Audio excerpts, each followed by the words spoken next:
Hi everyone, again welcome to all of you. Today I am going to start chapter number 7 and exercise 7.1 based on integration. So class 12th standard. Okay. So related to this topic, already mentioned few important points and for your knowledge, and after taking this knowledge we will start 7.1 exercise. Okay, so firstly in this section we are reading integral calculus, but before this section we have already studied about differential calculus. So here calculus, what is the meaning of calculus? Calculus is the branch of the mathematics which deals differential and integral calculus, combination of differential and integral calculus. Okay, तो इससे पहले हम लोग ने generally class 11th में और 12th के हम लोग ने चैप्टर नंबर 6 में increasing function, decreasing function, maxima and minima, ये सारी चीज़ें चैप्टर नंबर 6 से रिलेटेड हम लोगों ने डिस्कशन किया था, totally based on calculus, but in internal the calculus differential calculus D by d x. Okay, so finally हम लोग इसमें करते क्या थे, जो हम लोग के पास जो एक स्पेसिफिक क्वेश्चंस मिलते थे डिफरेंशियल कैलकुलस के, एक नॉर्मल डिफरेंशिएशन करना बहुत ही सिंपल चीज़ है, बट हम लोग ने फिर मैक्सिमा, मिनिमा, इंक्रीजिंग फंक्शन और डिक्रीजिंग फंक्शन पे फोकस किया. So here differential calculus is centred on the concept of the derivative. Clear, सारी चीज़ें वहीं फोकस होती थी. The original motivation for the derivative was the problem of defining main topic tangent lines to the graph of the function and calculating the slope of such lines. यही हम लोग करते थे. तो डिफरेंशियल कैलकुलस हम लोग का टोटली बेस किस पे था, टेंजेंट से रिलेटेड था, एंड ग्राफ. आफ्टर दैट हम लोग ने क्या फाइंड आउट किया था, calculating the slope of such line. It is called differential calculus. And now calculus का second part, broad part, integral calculus. तो integral calculus is motivated by problem and defining and calculating the area of region bounded by the graph of the function. तो ये portion जो हम लोग पढ़ने जा रहे हैं इंटीग्रल कैलकुलस में, जनरली हम लोग क्या करेंगे कि हम लोग नॉर्मल फंक्शन का तो इंटीग्रेशन करेंगे ही करेंगे, लेकिन जो हमारा मेन टॉपिक रहेगा defining and calculating what area of reason bounded closed figure by the graph of the function. ठीक, वहां पर भी ग्राफ था, यहाँ पर भी ग्राफ था, वहां पर पर्टिकुलर ग्राफ की हम लोग मिनिमम, मैक्सिमम, रेंज वैल्यू लेते थे, यहाँ पर हम लोग ग्राफ का पर्टिकुलर एरिया लेंगे. तो एक तरीके से फिजिक्स पोर्शन पे इसका बहुत हैवी यूज है. आई थिंक इस चीज को आप थोड़ा कहीं कहीं अटेम्प्ट भी किए होंगे. Okay, but now in this both section थोड़ा हम लोग आगे बढ़ते हैं. फाइनली क्या होता है, the formula that gives all these anti derivatives का मतलब हो जाता है हमारा डेरिवेटिव्स का अपोजिट. लाइक हम लोग ने भी क्या किया था, साइन एक्स का डिफरेंशिएशन हमारा कॉस एक्स होता था, बट अब साइन एक्स का डिफरेंशिएशन कॉस एक्स होता था इन द डिफरेंशियल कैलकुलस में, बट इंटीग्रल कैलकुलस में क्या होगा, कॉस एक्स का एंटी डेरिवेटिव्स. तो उसी को उन्होंने क्या टाइटल दिया, the formula that gives all these anti derivative is called the indefinite integral of the function. Okay, तो वहां पर इंडेफिनिट आया. Okay, indefinite, remember. And such process of finding anti-derivatives is called integration. तो integration क्या निकला हमारे पास कि integration में हमारे पास जो फॉर्मूला बेस्ड फंक्शंस होंगे उनका हम एंटी डेरिवेटिव्स बना देंगे. तो ये कंडीशन क्या कहलाएगी, इनडिफिनाइट इंटीग्रल्स. बट क्या रहेगा, process of finding anti derivative is called integration. अब वहां पर इनडिफिनाइट इंटीग्रल्स आया तो उसको यहां से क्लियर करते हैं. A function यहाँ से देख लेते हैं, इसको मैंने यहाँ लिखा हुआ है ना, इंटीग्रेशन। तो फाइनली हम लोग ने कैलकुलस चूज किया, कैलकुलस से हम लोग ने डिफरेंशियल कैलकुलस लिया, डिफरेंशियल कैलकुलस से इंटीग्रल कैलकुलस लिया, इंटीग्रल कैलकुलस से हम लोग आते हैं इंटीग्रेशंस पे। इंटीग्रेशंस के टू टाइप निकले फंक्शन के नेचर के अकॉर्डिंग। डिफरेंट इंटीग्रेशन के टू पार्ट निकले, इनडिफिनाइट integral and definite integral. Okay, तो इनडिफिनाइट इंटीग्रल हम लोग फर्स्टली फोकस करेंगे एक्सरसाइज 7.1 से लेके अप्रॉक्स 7.3 तक, ठीक है। आफ्टर दैट हमको क्या मिलेगा, डिफिनाइट इंटीग्रल्स मिलेगा। तो जितनी भी चीजें हमारे पास क्या है, anti derivative is called इनडिफिनाइट integrals of the function and such process is finding the anti derivative is called integration.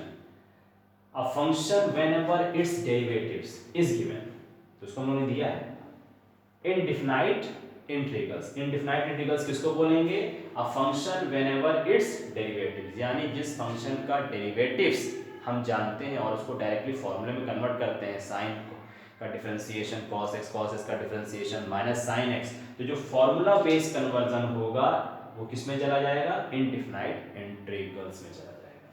The area bounded by the graph of a function under certain condition. Under certain condition का मतलब हो सकता है यहाँ पर lower limit, upper limit. Differential calculus में हमारे लिए सर्टेन कंडीशन क्या थी, positive to negative, negative to positive, then minima and maxima, ठीक। Less than zero, greater than zero, increasing and decreasing, इसी चीज पढ़ी। तो यहाँ पर सर्टेन कंडीशन क्या बन जाएगी, lower limit and upper limit. It is called definite integral. Clear. अब इस प्रोसेस के बाद आते हैं हम लोग अपने मेन टॉपिक पे, जिसको इन सब चीज को सिंबलिक समराइज कर सकते हैं। तो सिंबलिक समराइज की करने की मीनिंग क्या हो जाती है कि फाइनली हम integrations I is equal to integration symbol f dash x dx, ये मैंने लिखा ना। इसकी मीनिंग क्या हो रही है यहाँ पर, इंटीग्रेशंस हमारे पास कोई फंक्शन होगा जिसका हमको x के रेस्पेक्ट में इंटीग्रेशन करना होगा, बट यहाँ पर f डैश x ऑलरेडी मैं लिखा हूँ। f डैश x ऑलरेडी लिखने का मतलब है कि ये हमारा डिफरेंशिएटेड पार्ट है, डिफरेंशिएटेड पार्ट है, ठीक है। तो डिफरेंशिएटेड पार्ट, तो डिफरेंशिएटेड पार्ट का ही हमको क्या करना है, इंटीग्रेशन करना है। फाइनली क्या करते हैं, डिफरेंशियल कैलकुलस में y is equal to fx कोई फंक्शन था, तो सिंबलिक हम उसको क्या कन्वर्ट करते थे with respect to x, y dash is equal to f dash x। तो f डैश x क्या रहता था, डिफरेंशिएटेड पार्ट रहता था या डिफरेंशिएटेड फंक्शन रहता था। तो उसी डिफरेंशिएटेड फंक्शन को ही हम ले जा रहे हैं इंटीग्रेशन में, बिकॉज एंटी डेरिवेटिव्स का मतलब क्या हो गया, फंक्शन का ठीक अपोजिट। तो ये हमारे लिए f डैश x है जिसका हम x के रिस्पेक्ट में क्या करना चाहते हैं, इंटीग्रेशन करना चाहते हैं। तो फाइनली क्या हो जाएगा, I इज इक्वल टू, ये आपका इंटीग्रल सिंबल होता है f dash x, differentiated function आपको मिलेगा एंड dx उसके रिस्पेक्ट में करना होता है। तो जैसे इसका हम लोग इंटीग्रेशंस कर देंगे, ये f डैश x कन्वर्ट हो जाएगा fx में, fx कन्वर्ट होता था f डैश में, यहाँ f डैश फंक्शन कन्वर्ट होगा fx में। Then c is the constant of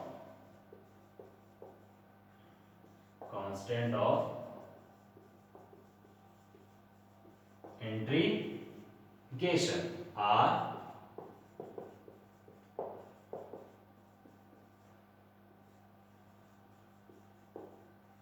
arbitrary constant, ठीक। तो यहाँ पर सबसे मेन टास्क क्या रहा हमारे पास, f dash x dx converted to fx added c। Capital C is the constant of integration, जो हमारे लिए क्या कहलाता है, आर्बिट्रेरी कांस्टेंट कहलाता है। क्यों कहलाता है, क्योंकि इंटीग्रेशन और डिफरेंशिएशन का जो बेसिक मीनिंग है, अगर उसको हम सिंपल लैंग्वेज में समझने की कोशिश करें, तो डिफरेंशिएशन में हम लोग जनरली क्या करते थे, किसी भी चीज को डिफरेंशिएट करते थे, डिकेइंग करते थे, तोड़ते थे। बट इन द इंटीग्रेशन में हम उस चीज को क्या करेंगे, जोड़ेंगे। इंटीग्रेशन में हम उस चीज को क्या करेंगे, इंटीग्रेट करेंगे, ठीक। तो इंटीग्रेट करने पे जो भी हमारा फंक्शंस इंटीग्रेटेड पार्ट में आएगा उसमें कोई कांस्टेंट पॉजिटिवली रहना चाहिए। और हम जब माइनस करते थे कोई चीज तो कन्वर्ट हो जाती थी जीरो में। जब किसी चीज में कोई चीज प्लस करेंगे तो इसीलिए प्लस सी हमने क्या दिखाया है, फंक्शन को इंक्रीजिंग फॉर्म में कांस्टेंट ऑफ इंटीग्रेशन या आर्बिट्रेरी कांस्टेंट दिखाया। क्लियर। तो यहाँ पर हम लोग ने क्या कर लिया, तोड़ना पढ़ लिया, जोड़ना पढ़ने जा रहे हैं। क्लियर। तो जोड़ना पढ़ने के लिए हम लोग फाइनली अपने क्वेश्चंस पे आते हैं. So I am going to pause the video and few points are noted down. If you are interested, so note it. Okay. Okay. So now don't waste time and come to the point.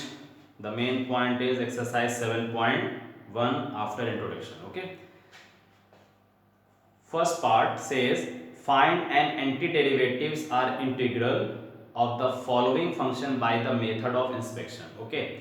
So method of inspections में क्या है कि हमारे पास जो भी functions given है उसका हमको सिर्फ एंटी डेरिवेटिव्स दिखाना है, एंटी डेरिवेटिव्स दिखाना है. पर्टिकुलरली टोटल उसका इंटीग्रेशंस फॉर्मूला हमको सॉल्व नहीं करना है. जो इंटीग्रेशन पार्ट हम लोगों ने पढ़ा था i is equal to f dash x d x then f x plus c, ये हमारा इंटीग्रेशन पार्ट बना था. तो मेथड ऑफ इंस्पेक्शंस में क्या है कि अपने से कोई चीज़ें हमें एग्जामिन करनी है, अपने प्रीवियस चीज को रिकॉल करना है. तो रिकॉल करने की मीनिंग यहां पर कैसे बन रही है, बाय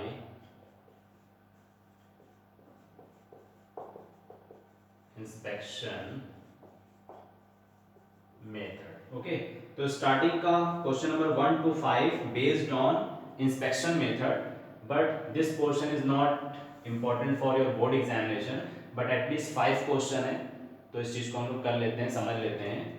आई थिंक कहीं ना कहीं तो यूज होगा ही. Okay. So question number 1, question number 1 sin 2x. Okay. तो sin 2x को हम लोग को एक तरीके से ये डिसाइड करना है कि हमारे पास जो क्वेश्चन दिया हुआ है वो फाइनली क्या दिया है, वो sin 2x है. तो sin 2x का हमको एंटी डेरिवेटिव फाइंड करना है.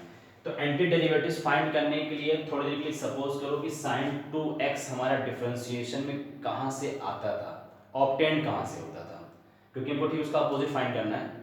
तो sin 2x कहाँ से मिलता था हमको, जनरली cos 2x से. बट उसमें अब जो कांस्टेंट वैल्यू मिलेगी 1/2 या 1/3 उसके बारे में मत सोचिए, बट सिर्फ एक गेसिंग करिए कि y is equal to sin x then dy by dx is equal to sin x का differentiation with respect to x क्या लिखते थे आप, cos x. तो sin कहाँ से मिलता था, cos से. cos कहाँ से मिलता था, sin से.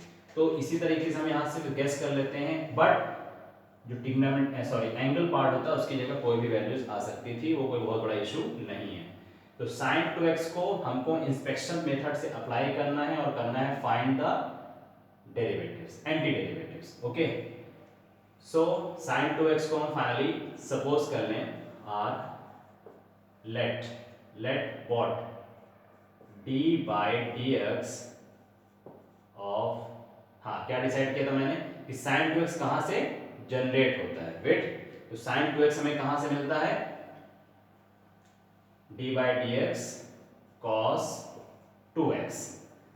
तो जब cos 2x का x के रेस्पेक्ट में हम डिफरेंशिएशंस करेंगे तो हमारी वैल्यू क्या बन जाती है, minus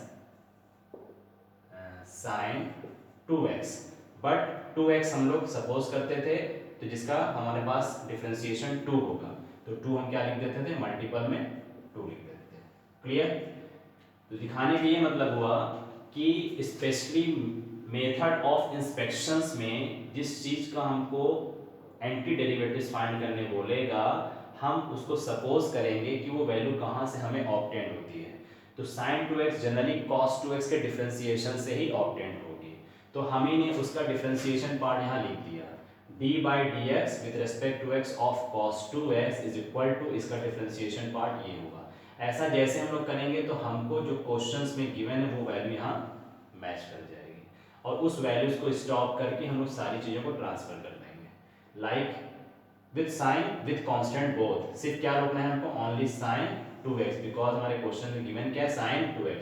so here sin 2x को स्टॉप किया is equal to d by dx cos 2x into, ये सारी चीजें ट्रांसफर हो जाएंगी.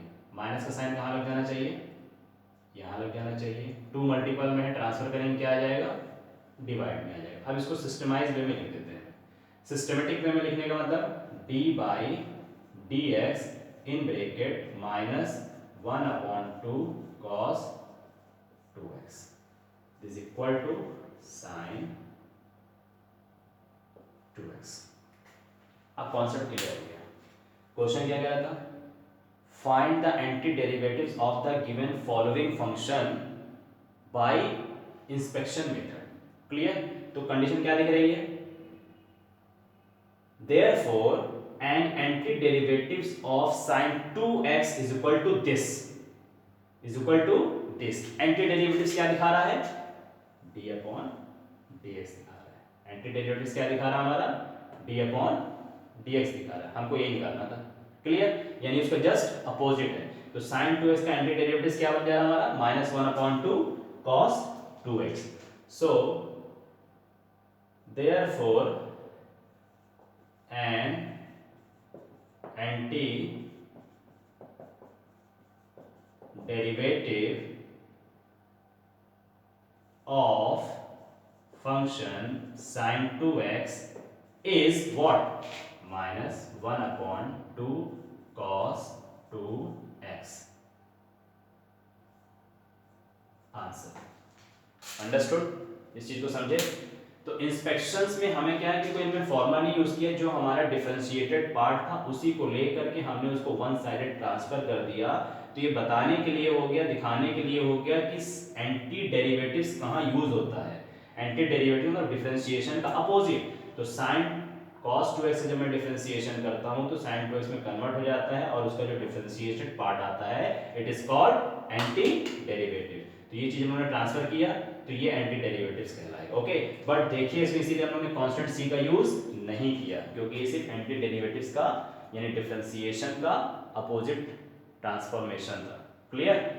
बट हम लोग जब फाइनली इंटीग्रेशन करेंगे तो इस वैल्यूज के बाद हमको क्या मेंशन करना पड़ेगा? अपना कांस्टेंट ऑफ इंटीग्रेशन। बट इस पोर्शन में हमने c अटैच नहीं किया। क्लियर? तो ये रहा कॉन्सेप्ट। सिमिलरली क्वेश्चन नंबर 2 पे आते हैं। Question number 2 again, cos 3x given. So let we can write cos 3x कहाँ से आता है? sin 3x से। तो d by dx of sin 3x is equal to, तो sin 3x का डिफरेंशिएशन क्या होगा? sin x का डिफरेंशिएशन फाइनली cos x होगा। बट 3 को हम लोग सपोज करेंगे t और 3x का डिफरेंशिएशन हो जाएगा 3। तो sin 3x का डिफरेंशिएशन क्या बनेगा? Only 3 cos 3x। Clear? Find क्या करना था हमको? एंटी डेरिवेटिव्स cos 3x का फाइंड करना था। सेम कंडीशन क्या करेंगे? अगेन हम cos 3x को स्टॉप करेंगे is equal to d by dx sin 3x। 3 multiple में है, ट्रांसफर हो जाएगा, डिवाइड में आ जाएगा। सिस्टमेटिक वे में इसको लिखने हो तो क्या लिख देंगे हम लोग? d is equal to d by dx 1/3 cos 3x mention in the sin 3x sin 3x। तो मीनिंग फुलफिल हमारी क्या हो रही है यहाँ पर? Therefore an anti derivative of cos 3x is what? 1/3 sin 3x। Answer. Okay, I think derivatives का मतलब समझ में आ गया होगा। सॉरी, एंटी डेरिवेटिव्स का मतलब आपको समझ में आ जाना चाहिए अब तक। क्वेश्चन नंबर 3 पे आते हैं। Question number 3 clearly e to the power 2x। Okay, तो e to the power 2x means we know that differentiation of e की power s is equal to e की पावर x। इसमें कुछ सोचने की जरूरत ही नहीं है। e की पावर 2x हो, e की पावर 3x हो, किसी भी चीज का डिफरेंशिएशन e की पावर x में लेंगे, हमारा आंसर क्या आएगा? e की पावर x आएगा। तो हम लोग ने ये डिसाइड कर लिया कि ये कहाँ से आता है? e की पावर x के डिफरेंशिएशन से आता है। तो फाइनली इसको फिर हम लोग क्या कर सकते हैं? लेट्स करके या रिकॉल करके दिखा सकते हैं। Let d by dx e की पावर कहां से आता है? e की पावर 2x से ही आएगा ना। तो d by d x e की power 2x is equal to again e की पावर 2x, बस 2 कांस्टेंट होकर के कहाँ जाएगा, अपॉन में जाएगा। मैंने पहला लैंग्वेज क्या बोला कि जो हमको दिया है एंटी डेरिवेटिव फाइंड करने के लिए उसे डिसाइड करेंगे कि हम उस चीज़ को डिफरेंशिएशन में कहाँ से ऑब्टेन करते हैं। तो जहाँ से ऑब्टेन करते हैं उसी चीज़ को हम यहाँ लिख देंगे और लिखने के बाद हमें ये चीज़ राइट हैंड साइड में मिल जाएगी जिसको हमको सॉल्व करना है। उसको स्टॉप करके वन साइडेड दिखा दीजिए। e की power 2x is equal to d by d x e की पावर 2x अपॉन 2। फाइनली हम लिख सकते हैं देयरफॉर एंटी, है ना, देयरफॉर अलग अलग लिखते हैं हम लोग, anti a n t i anti derivatives, anti derivative of e की पावर 2x इज 1/2 e की पावर 2x। आंसर हो, ठीक। तो ये d अपॉन डी एक्स क्या दिखा रहा है हमारा, इसका एंटी डेरिवेटिव पार्ट दिखा रहा है। ये अंडरस्टूड हो गया। And question number 4, question number 4 देखिए। Question number 4, ax plus b whole to the power 2। तो ax plus b whole to the power 2 में क्या हुआ कि ये 2 आफ्टर डिफरेंशिएशन कब आता होगा, जब इसकी पावर 3 होती होगी। x to the power n, x to the power n का differentiation n, x to the power n minus 1, power 1 decrease हो जाती थी। तो यहाँ 2 कब आया होगा, जब यहाँ 3 हुआ होगा, तभी 3 माइनस 1 से 2 आया होगा। तो यहाँ पर फिर हम इसको क्या कर लेते हैं, सपोज कर लेंगे d by d x of a x plus b whole cube is equal to, इसका डिफरेंशिएशन लिखेंगे सिस्टमेटिक वे में तो क्या आएगा, 3ax प्लस बी का whole square, but a x plus b को सपोज किए होंगे, ए एक्स प्लस बी का डिफरेंशिएशन क्या बना होगा, सिर्फ ए एक्स प्लस बी का whole square, a x plus b का होल स्क्वायर कॉमन हो गया। तो डायरेक्टली हम इसको साइड में दिखा सकते हैं, a x plus b whole square is equal to d by d x a x plus b का होल क्यूब, 3 और ए मल्टीपल में ट्रांसफर करेंगे क्या आ जाएगा, 1/3 हो जाएगा। कंडीशन बन गई हमारी। Or we can write also a x plus b whole square, a plus b whole square is equal to d by d x in bracket 1/3a and a x plus b whole cube. इसको कर लीजिए, cut कर दीजिए। Okay, so therefore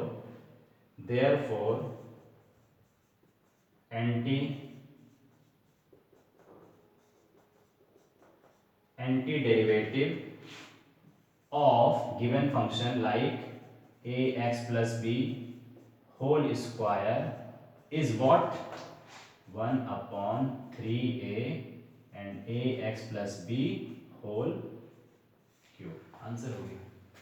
तो 1 2 3 4 part clear and fifth last part. Okay, तो fifth हमारा last part है इसका इंस्पेक्शंस का, तो उसको भी देख लेते हैं। Clear,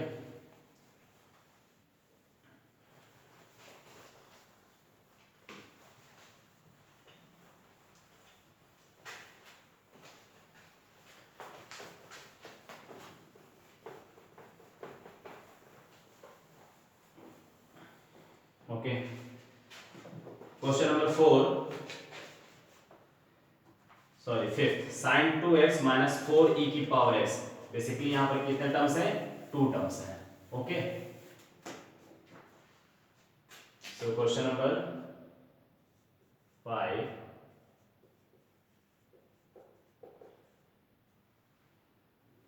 question is given only sine 2x minus 4e to the power 3x। Okay, तो अब यहाँ पर बेसिकली 2 टर्म्स हैं और अभी तक हम लोग जो इंस्पेक्शन वाला सॉल्व करते थे, एक ही टर्म्स रहता तो कंबाइन करके कर लेते थे, बट अब इसको 2 टाइम्स लिखना पड़ेगा। तो 2 टाइम्स लिखने के लिए हम लोग फाइनली क्या करते हैं, लेट कर लेते हैं कि साइन 2x कहाँ से आता है, same sign 2x cos 2x से आएगा। So d upon dx cos 2x is equal to, तो cos 2x का डिफरेंशिएशन क्या बनेगा, माइनस 2 sin 2x, डायरेक्ट लिख दिया। हमको कंडीशंस किसकी देखनी है, sin 2x की। So sin 2x is equal to d upon dx cos 2x, minus 2 है, ट्रांसफर करेंगे, माइनस 1/2, सो माइनस 1/2। तो हमारे पास sin 2x का इंटीग्रेटेड पार्ट क्या हुआ, d by d x in the bracket minus 1/2 cos 2x। Save this condition, क्योंकि ये value को यहाँ रखनी पड़ेगी। अगेन लेट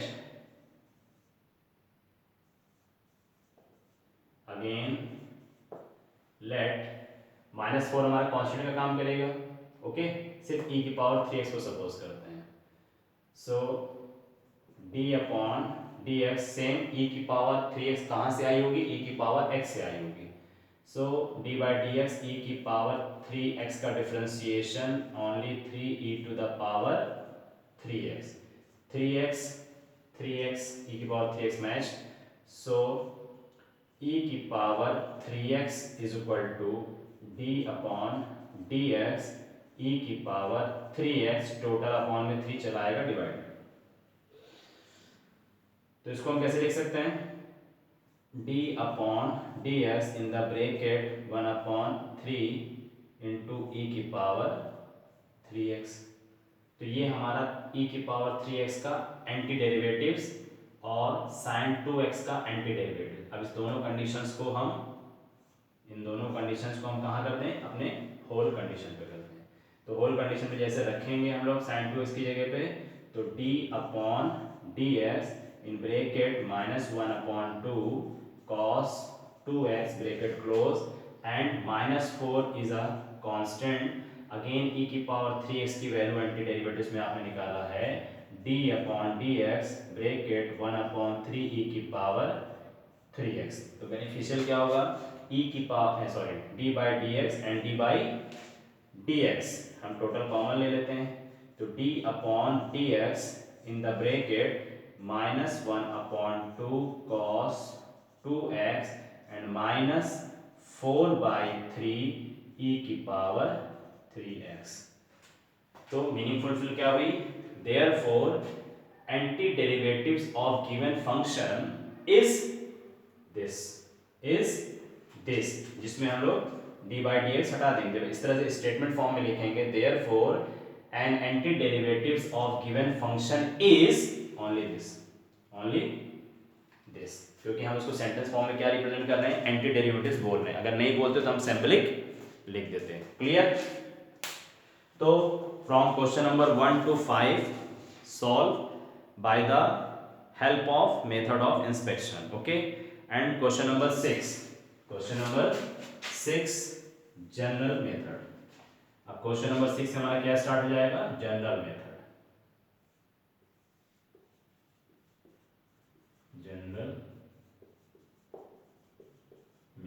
ठीक, तो जनरल मेथड में क्वेश्चन हमारे पास क्या है, गिवन 6 सॉल्यूशन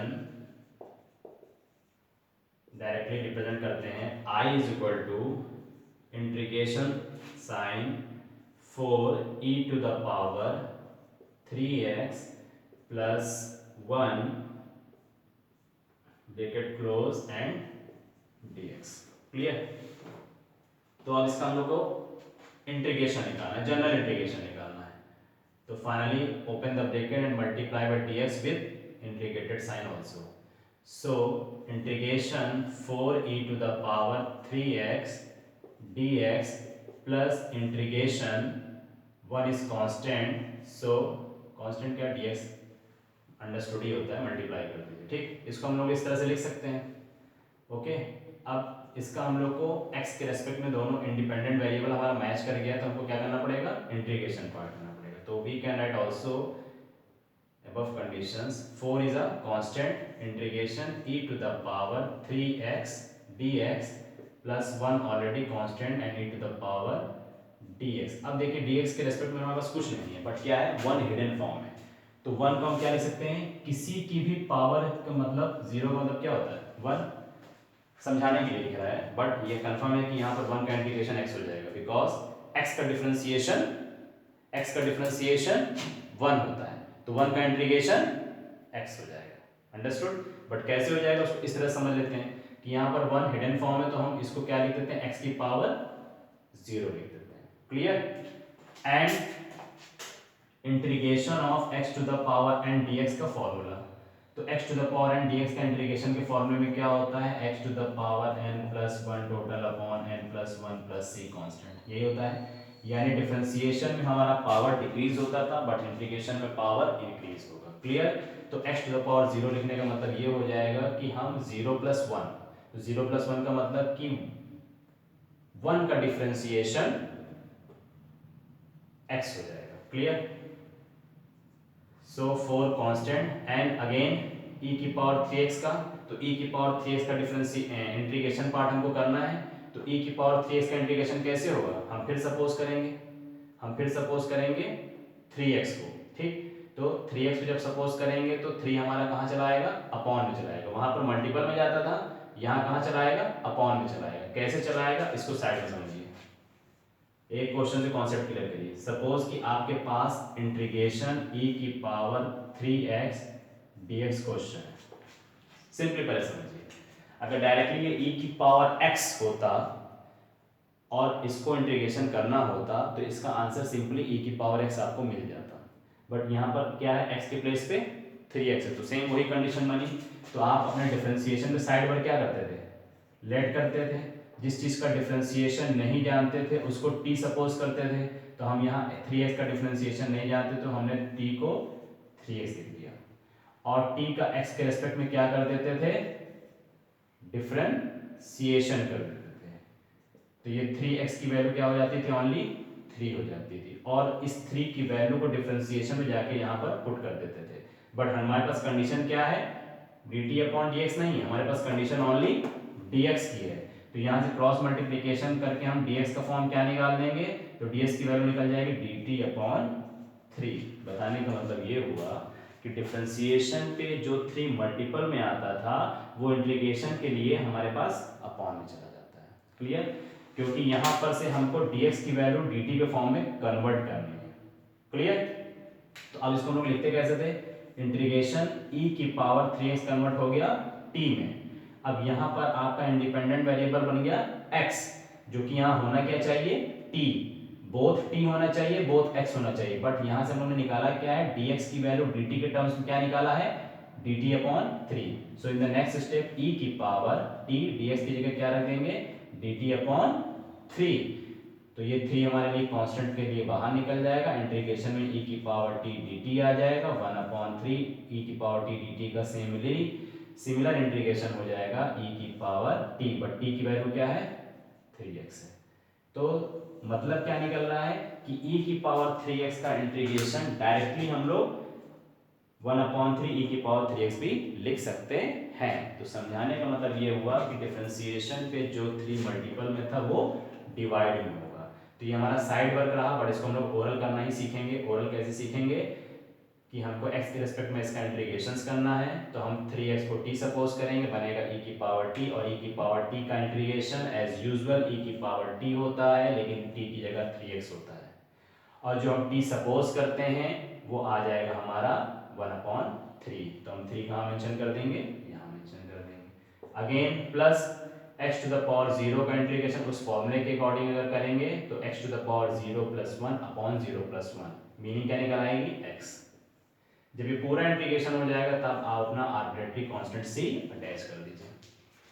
क्वेश्चंस है बहुत इजी, बताने में मैंने थोड़ा टाइम लिया है, लेकिन सिर्फ समझाने के पॉइंट से आपको कि आपका कॉन्सेप्ट क्लियर हो जाए, कोई प्रॉब्लम ना हो, इस वजह से इस क्वेश्चन को इस तरह समझाया है। बट जब क्वेश्चंस को रेगुलर वे में हम लोग करते जाएंगे तो हम लोग का कॉन्फिडेंस बिल्ड होगा। जब कॉन्फिडेंस बिल्ड होगा तो क्वेश्चन अच्छे से सॉल्व होंगे। ओके, सो ये आपका आंसर हो गया।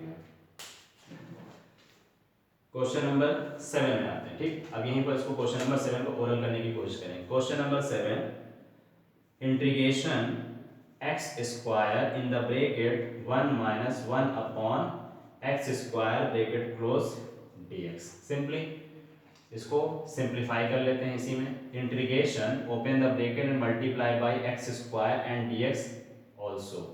सो x square dx, x square multiply by this, x square cancel, only one balance, so again minus integration dx। हमने डायरेक्ट लिख दिया, अब इसको ओवर भी कर देते हैं। एक्स स्क्वायर dx का इंटीग्रेशन सिंपली क्या होगा, एक्स क्यूब अपॉन 3 माइनस 1 आया, कांस्टेंट है तो यहाँ पर इंटीग्रेशन में कांस्टेंट का इंटीग्रेशन क्या होगा हमारा, डायरेक्टली x होगा plus c। Clear?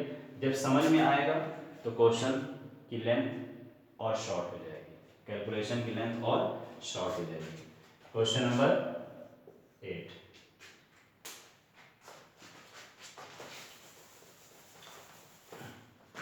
So question number 8,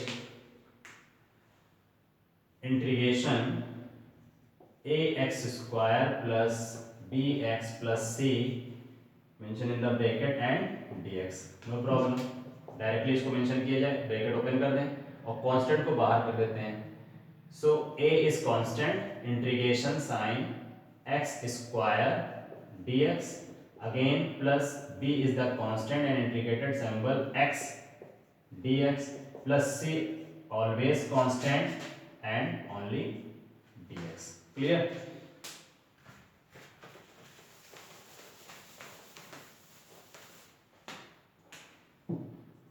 So a is constant and x square integration is x cube by 3 plus x की पावर 1 अंडरस्टूड है तो x का इंटीग्रेशन हो जाएगा 1 plus 1 upon 1 plus 1 x square upon 2।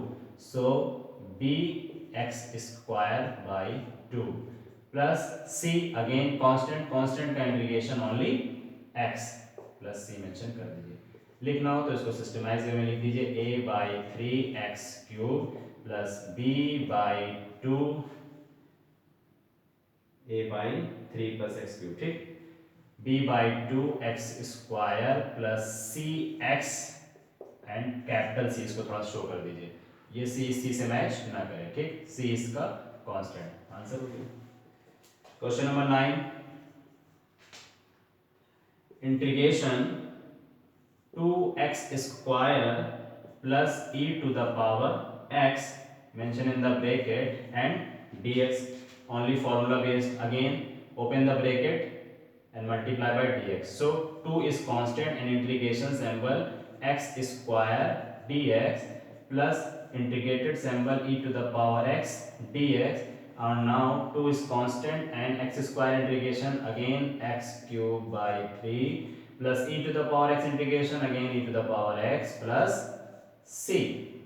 तो directly इसको लिख देते हैं 2 upon 3 x cube plus e की power x plus c। This is the answer. Okay, question number 10 इतने में कर लिया जाए। Question number 10, integrations under root x minus 1 upon under root x whole to the power 2 dx। ओके, तो very simple, this is use the identities a minus b whole square, easy हो जाएगा। In the integration symbol a minus b whole square is equal to a square plus b square minus 2ab, a square means only x plus b square means only 1 upon x minus 2ab under root x cancel होकर क्या आ जाएगा, minus 2 in bracket dx, and now open the bracket and multiply by dx respectively। so integration x dx plus 1 upon x dx and minus 2 constant dx। so x का integration directly x square by 2 करना बनता and 1 upon x, अब इसको x inverse नहीं करेंगे, 1 upon x because log x का differentiation 1 upon x, तो जिस चीज का डिफरेंशिएशन होता है उसी का ही एंटी डेरिवेटिव्स बनेगा। तो log x का डिफरेंशिएशन 1 अपॉन x, तो 1 अपॉन x को रोक करके 1 अपॉन x का इंटीग्रेशन क्या बोलेंगे, log x। तो plus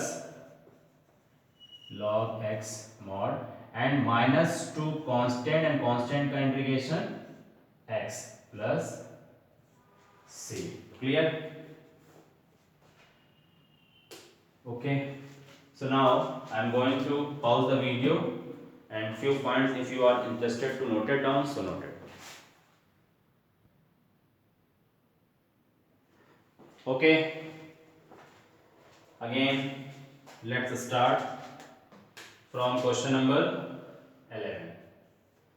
Question number 11, integrated symbol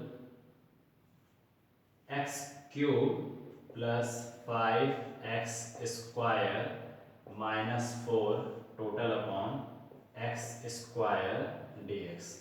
okay, simply इसका फैक्टराइज होने से अच्छा है कि इसको हम बाई पार्ट कर दें. बाई पार्ट की मीनिंग क्या होती है? Differentiated integration symbol x cube upon x square dx plus 5 constant and integrations again x square upon x square minus 4 constant only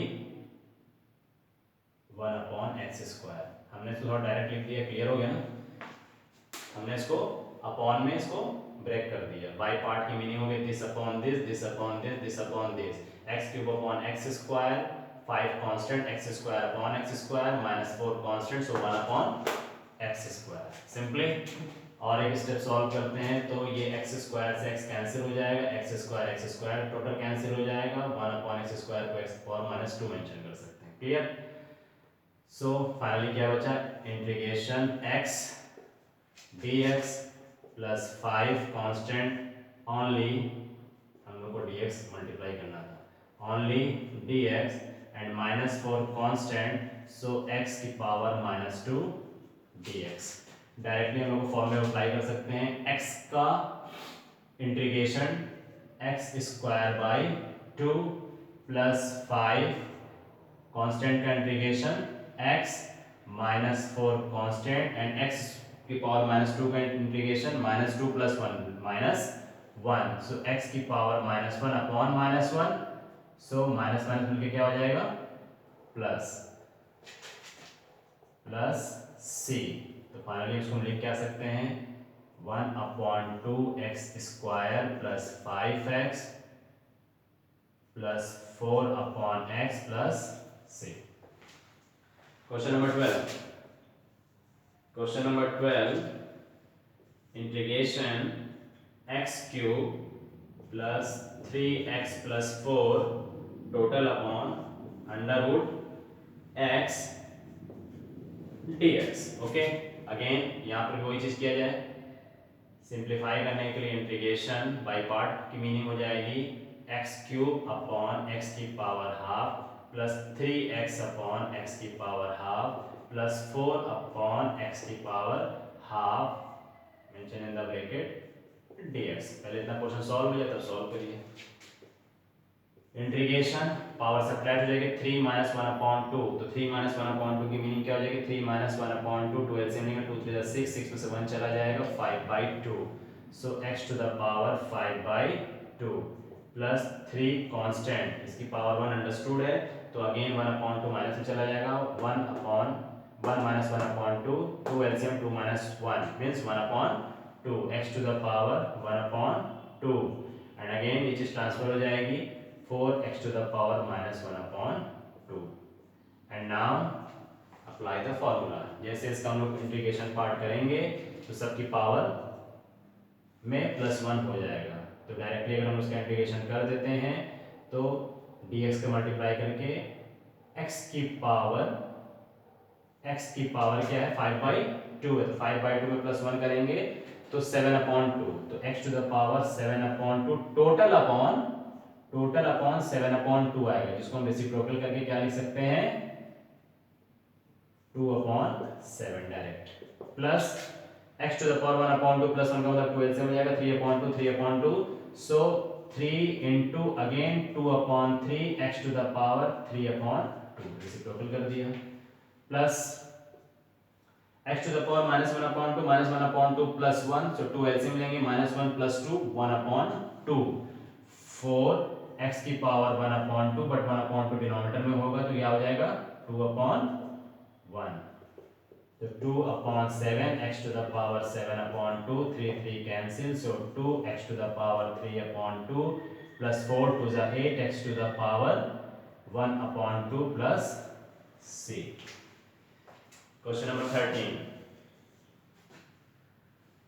Integration x cube minus x square plus x minus 1 and total upon x minus 1 dx. Okay, so denominator में क्या है, x minus 1 है, तो basically जो previously 2 questions हम लोग ने किया है उसके अकॉर्डिंग इसको बाय पार्ट हम नहीं कर सकते, but in the numerator there are 4 terms 1 2 3 4, तो इस 4 टर्म्स में आई थिंक कुछ पेयर फॉर्म बने और सिंपली दिख भी रहा है कि पेयर बन जाएगा। अगर first second and third fourth को मैच कराते हैं तो हमारा पेयर फॉर्म बनेगा x square common, so in the bracket x minus 1 here plus 1 common, so x minus 1 brackets are same, x minus 1 in the denominator, this is dx, so total common x minus 1, another bracket में आपके पास बचा x square plus 1 upon x minus 1 dx, x minus 1 cancel, तो mainly question क्या हमारे पास बचा x square plus 1 dx, तो directly क्या करेंगे x स्क्वायर dx प्लस